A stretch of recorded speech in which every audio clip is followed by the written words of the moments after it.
Parlamentario Ciudadanos. Tiene la palabra el señor Cantó. Gracias, señor presidente. Gracias por estar aquí, señor Morocho.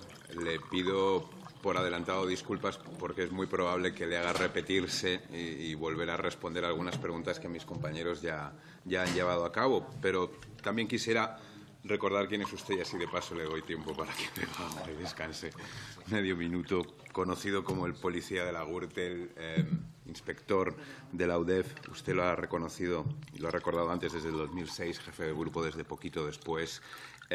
Formación de economista, además, ha recibido 2 medallas al mérito policial y además por 2 gobiernos de distinto color, lo que yo creo que acredita su neutralidad y su buen hacer, e incluso ha recibido una formación suplementaria en Estados Unidos de la mano del FBI. Si usted tuviera que explicarle a un alumno de primero de Economía o de Derecho o incluso a un chaval de un instituto qué es Gürtel, en poco tiempo, ¿cómo se lo explicaría?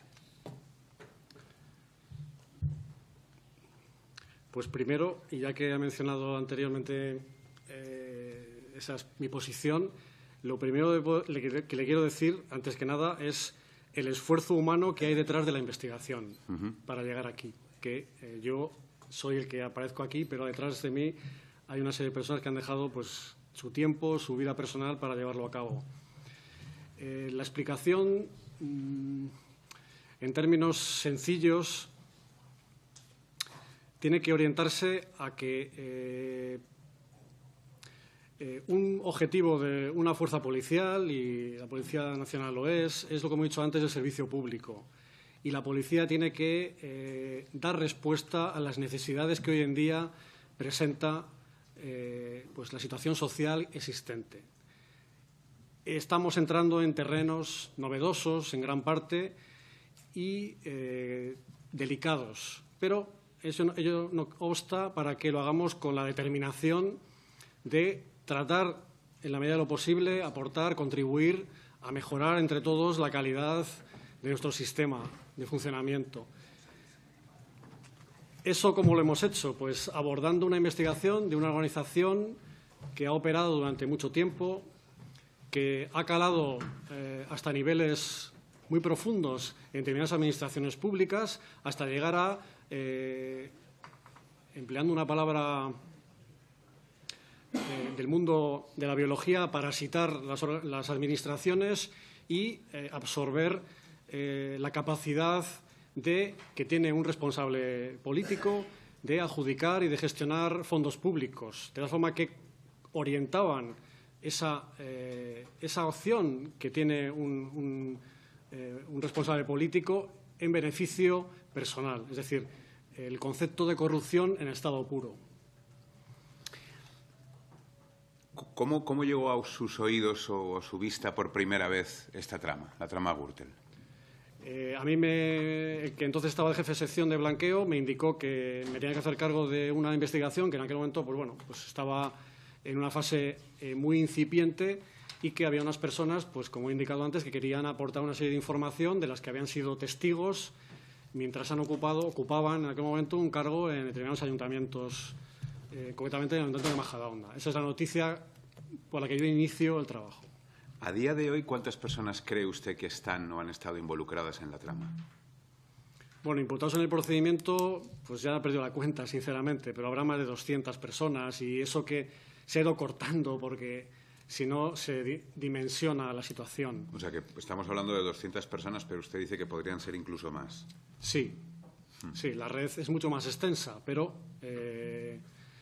a veces pues hay restricciones pues legales o otro tipo de restricciones o de materiales o humanas que te impiden profundizar o no concretas determinadas cuestiones, pero efectivamente, por eso he dicho antes que la profundidad de la penetración de la organización en las administraciones y el control que se ejercía pues era muy, muy profundo y abarcaba mucha gente. ¿Considera usted probado, en base a esa presunta contabilidad B en el Partido Popular, que este partido se financiaba de forma irregular? Bueno, ya he dicho a lo largo de mi intervención que tengo que ser necesariamente limitativo a la hora de explicar esta cuestión y me tengo que referir necesariamente al procedimiento que se está enjuiciando ahora mismo. Ahora mismo, ¿Ha encontrado usted indicios que le hacen ver que sí que existía una financiación irregular. Existían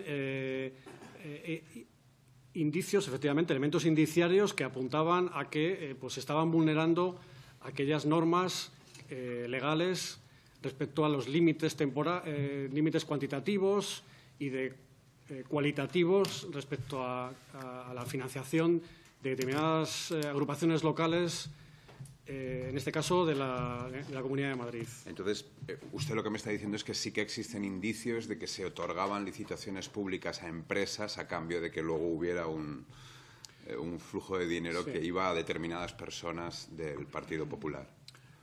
La conceptuación de entrega, adjudicación,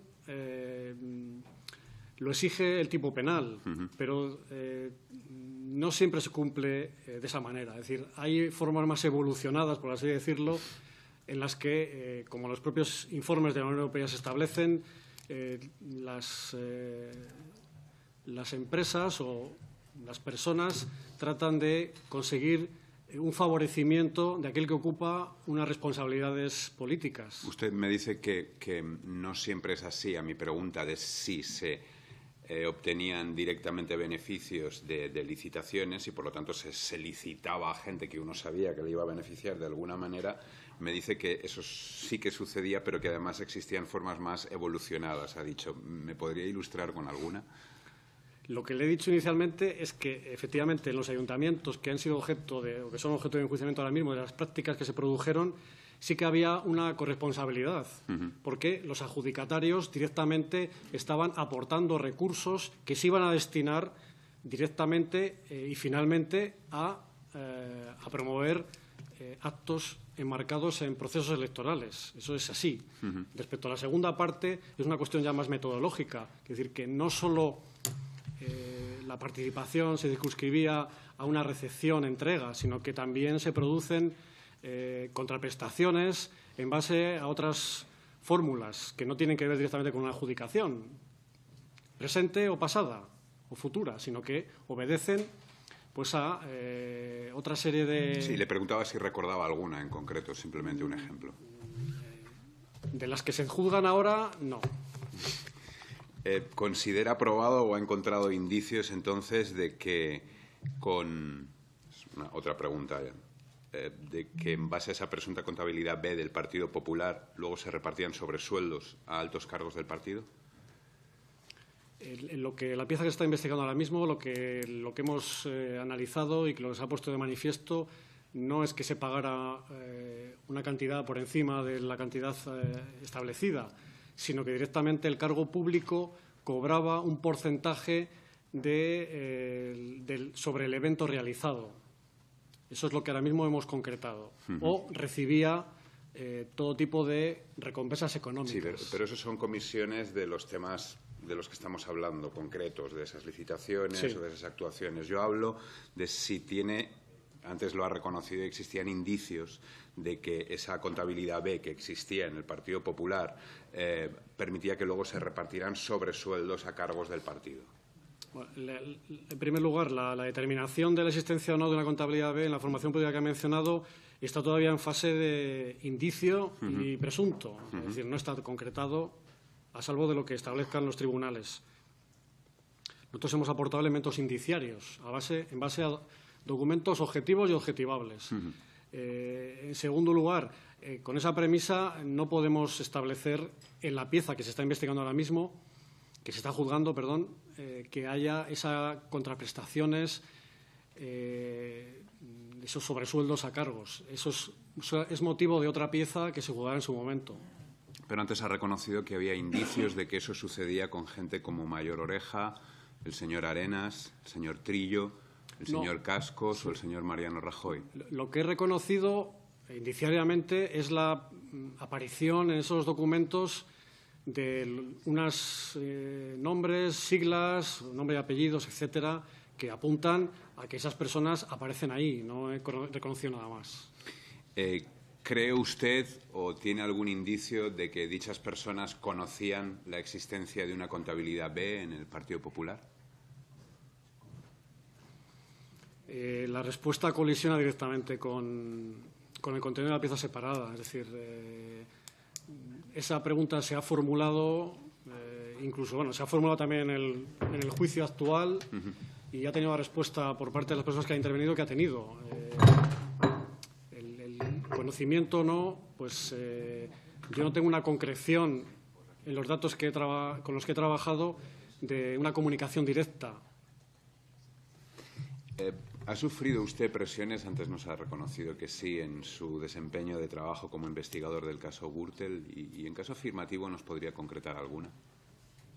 Bueno, he indicado que en la Policía Judicial es normal que se produzcan ciertas tensiones derivadas pues, de diferentes formas de ver determinadas cuestiones, diferentes formas de poner de manifiesto otras.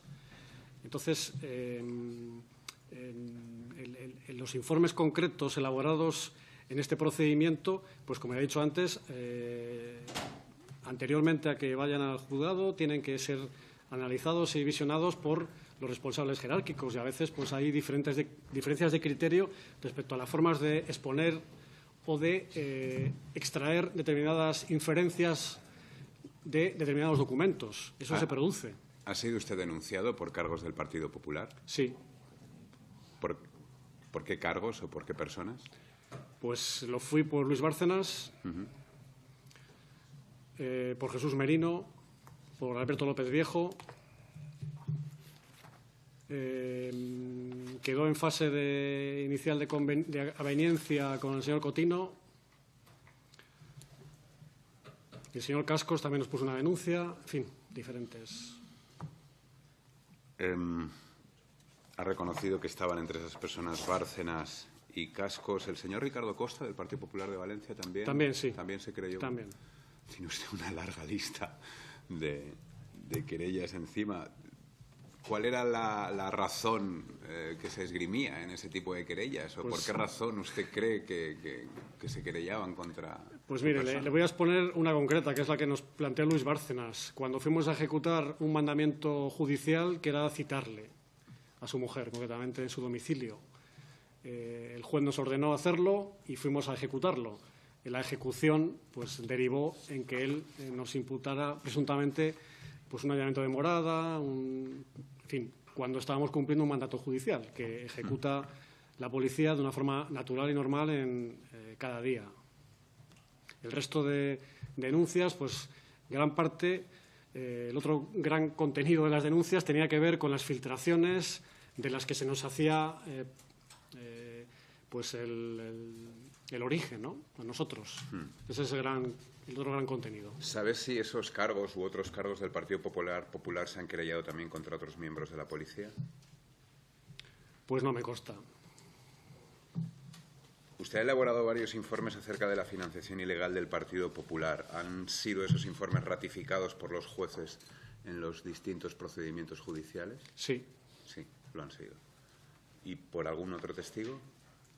A ver, el contenido de los informes ha permitido al Ministerio Fiscal sustanciar sus escritos de acusación y a los magistrados elaborar sus autos, ya sea durante el procedimiento o para tomar alguna diligencia, conclusión de sumario o de apertura de juicio oral. Y ahí se recogen nuestros postulados en tanto que pues, han sido verificados y consideran que existen indicios suficientes de imputabilidad. Respecto a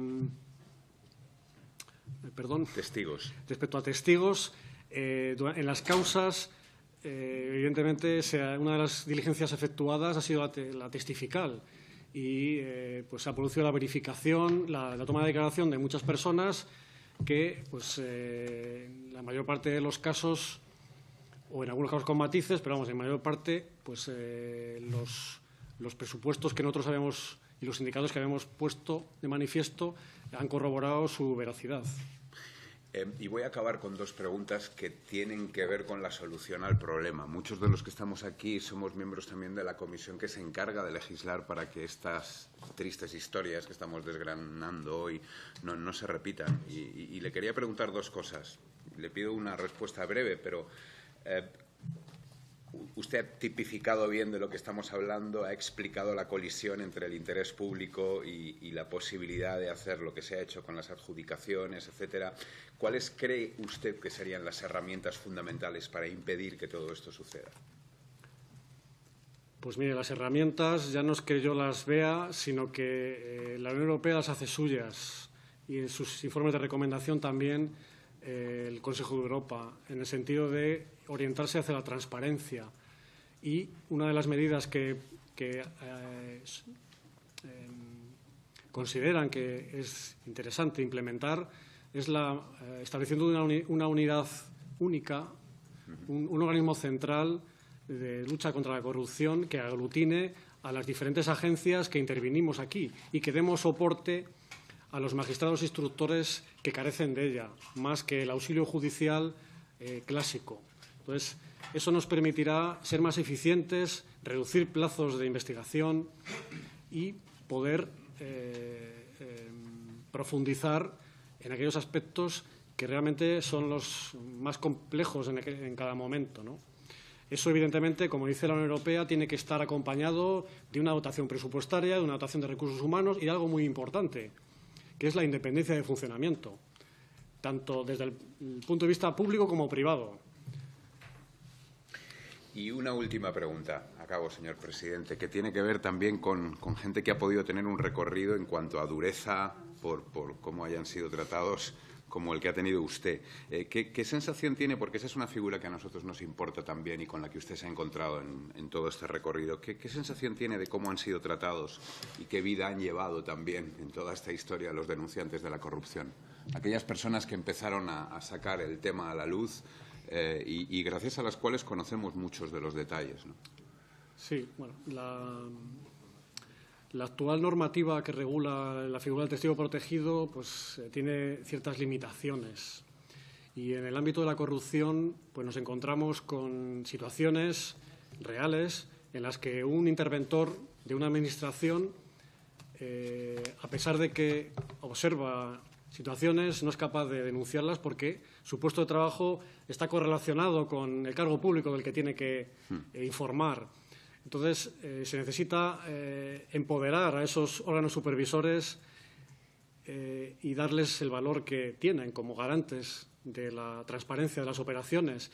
Y también se necesita, a renglón seguido, establecer canales que den capacidad de actuación a las personas que, viendo directamente o indirectamente una conducta corrupta, tengan un canal seguro para ellas de poderlos manifestar, porque si no, no se va a producir. Y las organizaciones que operan en el ámbito de la corrupción, una de sus características es el control de las personas que allí funcionan, con lo cual difícilmente se van a sustraer a esa fuerza interna de estas organizaciones porque no tienen herramientas suficientes que les doten de un amparo en su vida diaria.